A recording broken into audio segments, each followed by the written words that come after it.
Did you know a Roman poet figured out how to eliminate the fear of death using science that wouldn't be discovered again for centuries? Lucretius lived during brutal wars and constant chaos. Yet he wrote poetry claiming death was nothing to fear, and he proved it. He understood something we're just rediscovering today. Fear of death isn't really about dying, it's about not existing. But here's his brilliant insight. You won't be conscious to experience not existing. Think about it. Were you bothered by the billions of years before you were born? Of course not. Lucretius taught that most anxiety comes from misunderstanding reality. He showed people how to separate real needs from empty desires, how to find pleasure in simple moments instead of chasing endless stimulation.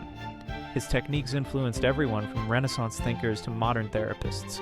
2,000 years later, we're still using his methods, because he discovered something timeless. When you truly understand how the world works, fear loses its power.